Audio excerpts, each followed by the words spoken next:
Magandang araw sa inyo mga ka-legit Dabbercads, mga kababayan at mga katokis at mga katokers. Nandito naman kayo sa vlog ng ating kababayan, si Talking Toshi. Alright. Yan. Pag-uusapan natin yung nakita nyo sa thumbnail natin, si Master Joe, Master Henyo Joey De Leon, JDL for short. Okay? Totoo nga ba na paghihiganti ang kanyang nais ngayong nasa sa kanila na yung Eat Bulaga trademark?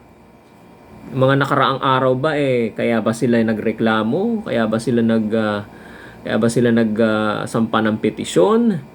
Dahil ba paghihiganti ang kanyang pakay? Okay? Yan ang sasagutin natin ngayon.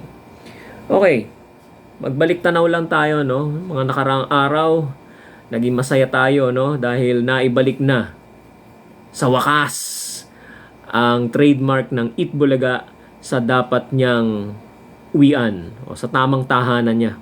Walang iba kundi sa mga kamay ng TVJ, no? Ayan. Kaya masaya-masaya ang mga legit Dabbercads, sa mga TVJ defenders. Lahat po kayo, lahat tayo, masaya. Okay? Yan. Okay. So, yun yung ating background history, Yan. Alright. Doon sa victory na natamo, nakamit ng TVJ. Okay. May nagtanong doon sa kanilang press conference, kung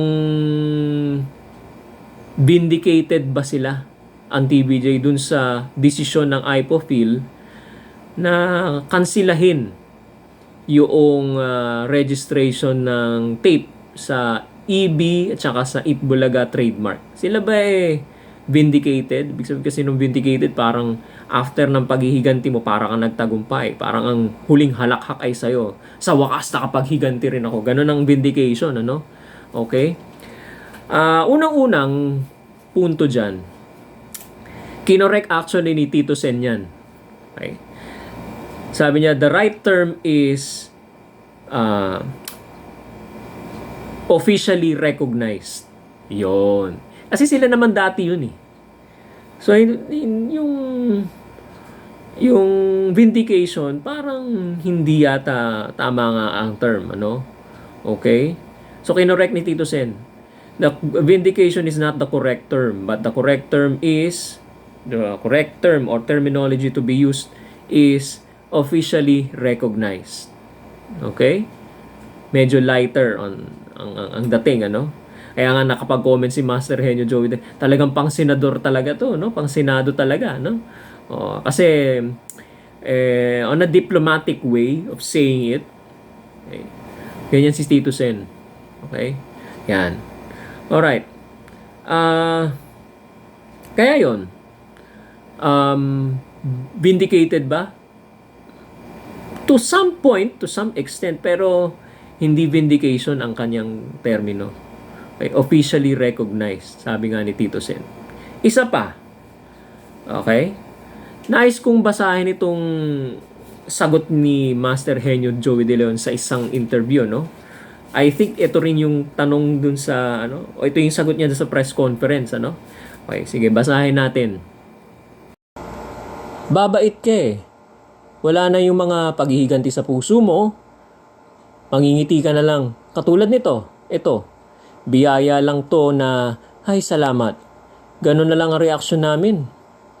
Ang sabi ni Joey De Leon, matapos tanungin kung nakakaramdam ba ng vindication ng TVJ sa IPOPHIL, decision na kansilahin ang trademark registration ng Tape Incorporated sa Eat Bulaga at EB.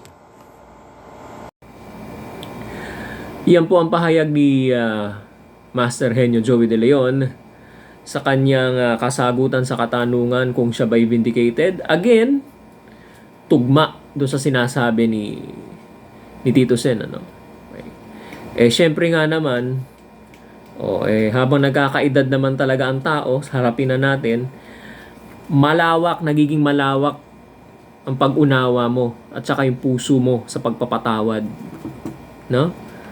Ganun talaga kasi pagka halimbawa medyo bata ka pa, medyo mainit ka, no? Aggressive ka.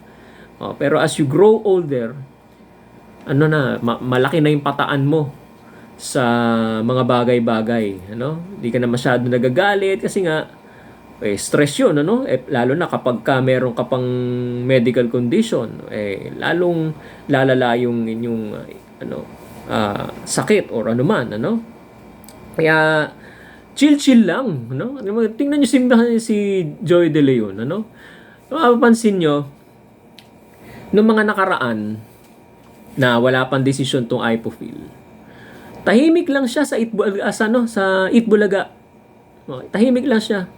Hindi siya nang aatake, hindi siya namimitik, no? Okay lang siya. Okay? Ngayon, nasa amin na ngayon. So ngayon, masaya. Tingnan niyo naman sa aura ng kanyang mukha. Ano?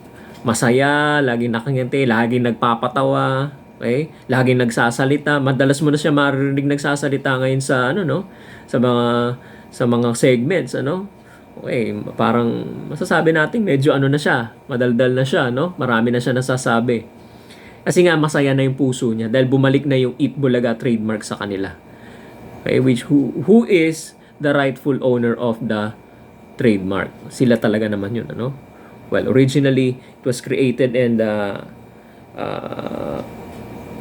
was formulated by Joey De Leon, ano? Kaya masaya siya. Okay, hindi ba katulad ng mga dati? Nagpipigil siya eh. Okay? Doon sa pagpipigil na yon, okay?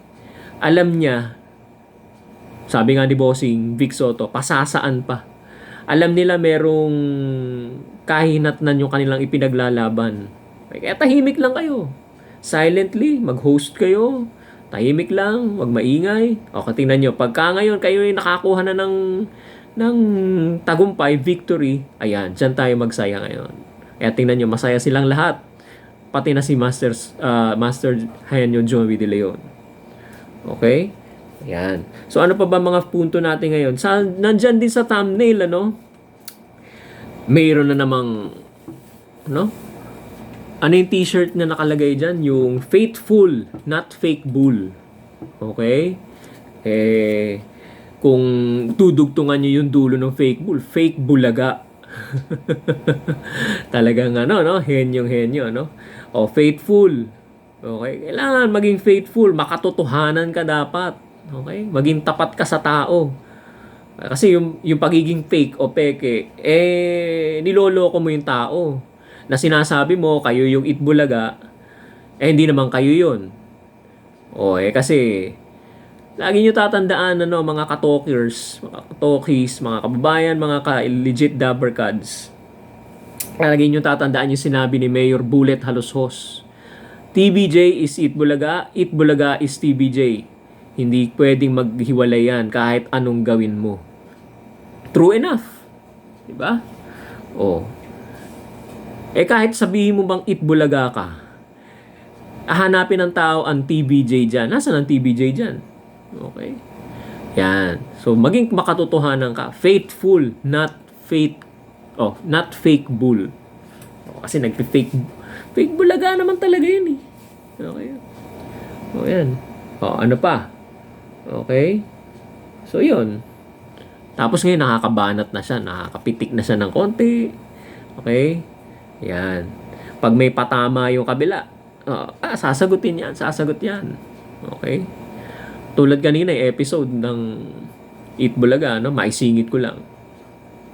Si Bossing nagbabasa ng letter galing sa letter sender na gustong manalo ng pangkabuhayan showcase mula sa Pure Gold, Okay? Magalang masyado. Puro po. Sumingit si Master Henyo Joey De Leon, Big. Huwag ka raw umupo. Ayun, biglang tumayo si Bossing Big. Sigaw yung mga tao, tawa na, kasi di ba? Kasi pinipitik nyo yung hindi nyo kaya yan. Wala kayo dyan. Di ba? Yan. Okay? So, hanggang dito na lamang po. mga kababayan, mga ka-legit Dabarkads. At bago po tayo magpaalam, inaanyayahan ko po kayo, inihikayat ko po kayo na mag-like and subscribe sa ating YouTube channel. Walang iba kundi ang Talking Toshi TV. Maraming salamat po sa panonood at i-like nyo na rin po pala itong video na to. Kung may mga comments po kayo, no, ilagay nyo lang po dyan sa comment section sa baba. Maraming salamat po sa pagsubaybay. Ingat po tayo lahat.